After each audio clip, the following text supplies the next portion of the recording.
everyone. Steve Buchenroth here from Midwest Corporate Air.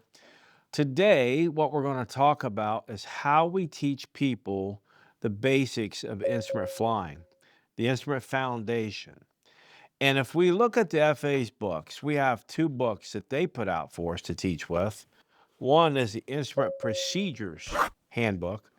The other is the Instrument Flying Handbook.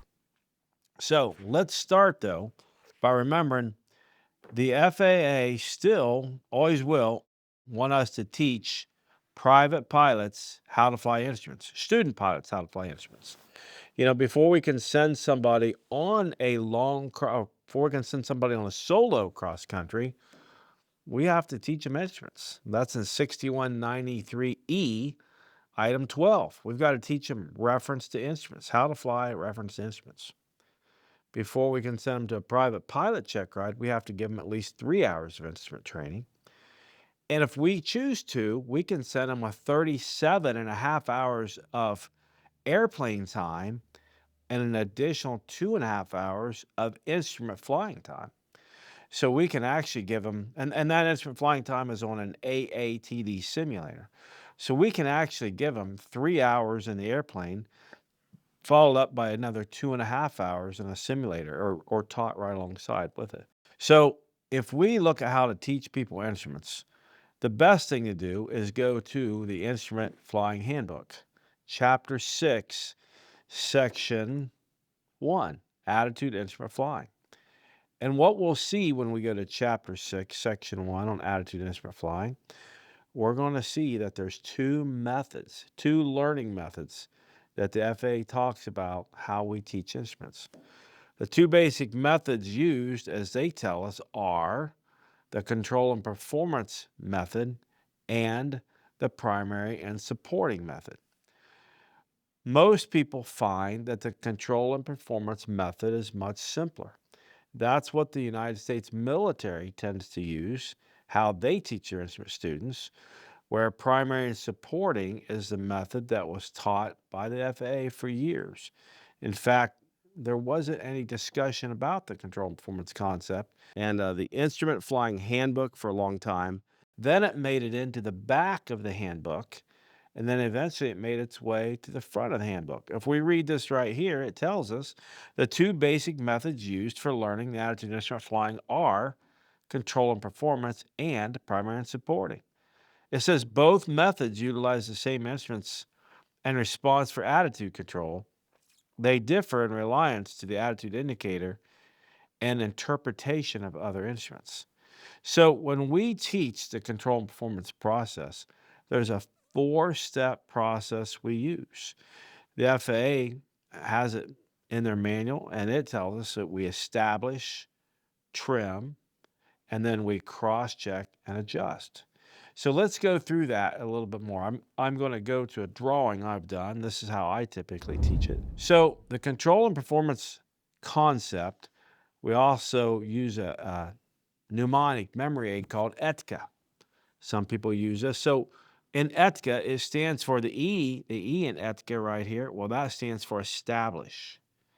Here we want to establish known pitch, bank, or you could say attitude, and power settings on the control instruments for each phase of flight. So we want to establish known pitch, bank, power settings on the control instruments for each phase of flight. Now, there's several phases of flight, and we're going to take a look at that in a minute. The second step to the ETCA process, the T is trim off pressure. And then the third portion is cross-check the performance instruments. We want to cross-check the performance instruments. And then the fourth is to go back and adjust the control instruments. Well, let's take a look at what this really means to us. We're going to try to draw in what we really have here. So we have a basic 6-pack of instruments, with this left one being right here being our airspeed indicator. And of course, we've got our attitude indicator. Come over here, we've got an altimeter. And then we'll come down here for a turn coordinator, some sort of heading indicator, or maybe our HSI. And then from there, we've still got our vertical speed indicator, or VSI if it's an instantaneous one. And then we've also got many airplanes manifold pressure as one of our power indicators, and we've also got RPM. So, using the control and performance concept, about 80% of our time, about 80% of our time is spent on the attitude indicator, which this, if you do the math, it leaves you somewhere around 4% on each of the other indicators. Well, I don't know that you're going to split it exactly like that. It's really an 80-20 rule, with 80% on the attitude indicator and 20% on everything else.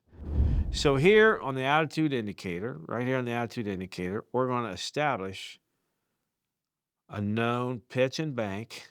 And on the power settings, we're going to establish known manifold pressure and or known RPM. So there's your pitch, bank, and power, or we could just say your attitude and power settings on the control instruments. And then we're going to trim off pressure. And then what we're, of course, going to do is start in our cross check. And the way we tend to do that, starting at the attitude indicator, we tend to go one way or the other. It doesn't much matter. Maybe we go to the attitude indicator, or the altimeter, excuse me, and then maybe back to the airspeed. But notice we're always going to the attitude indicator in between each one. So maybe our cross check is something like this, where we always make our way back to the attitude indicator.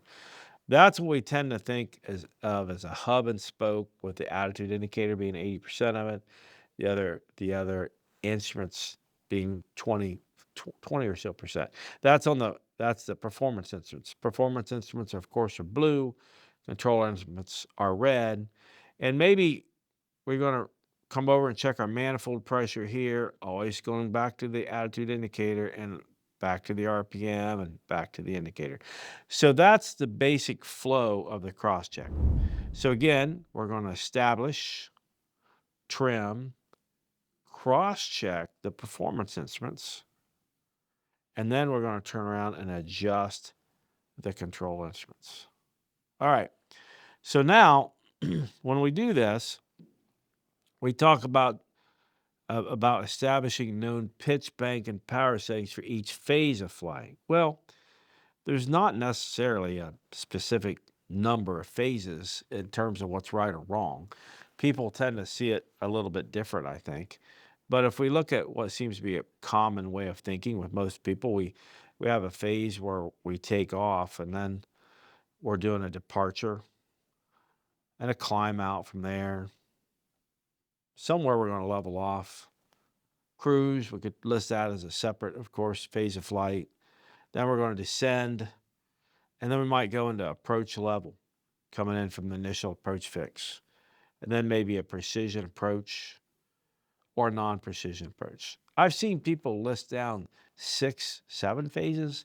I've seen people list down 8 or 9. So whatever tends to work for you. But the control and performance concept starts with, we establish known pitch, bank, and power setting on the control instruments for each phase of flight. Then we trim off that pressure, and then we're going to cross-check our performance instruments.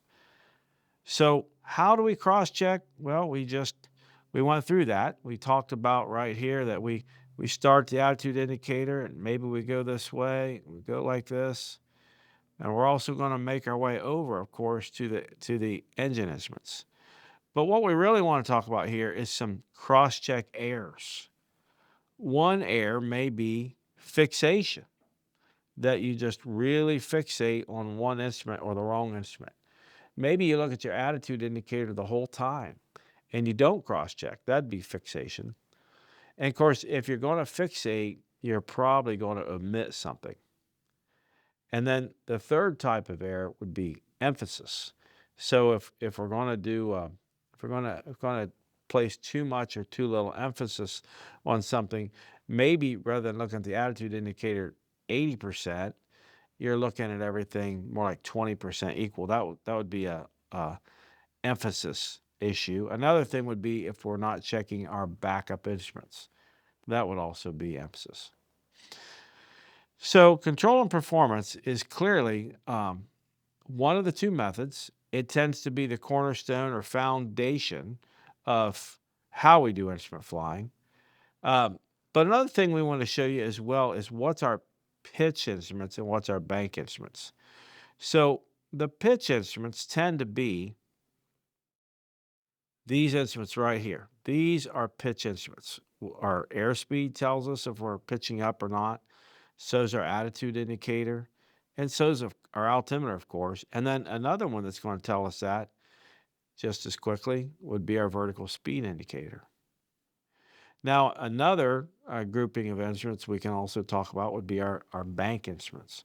Our attitude indicator clearly tells us if we're banking, and so is our heading indicator, or HSI. It tells us the same thing. And then also, so does our turn coordinator. So we tend to end up with a couple L patterns here. We've got we've got our pitch instruments that are all right here. And we also have our bank instruments.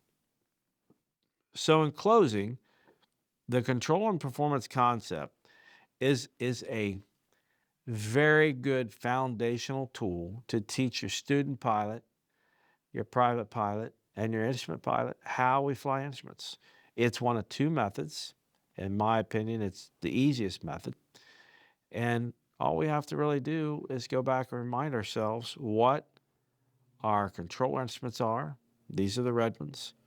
What our blue instruments are, or what our performance instruments are. These are the blue ones. And then from there, we can just move through the process, kind of an 80-20. And this is, in my opinion, probably the most important foundation for instrument flying is to have a really good cross check. And if you teach your student pilot that, he or she's going to have the basics and the law of primacy that when they go on to get their instrument or commercial, they've got a really good foundation on how to fly instruments. All right. Have a great day. Thank you.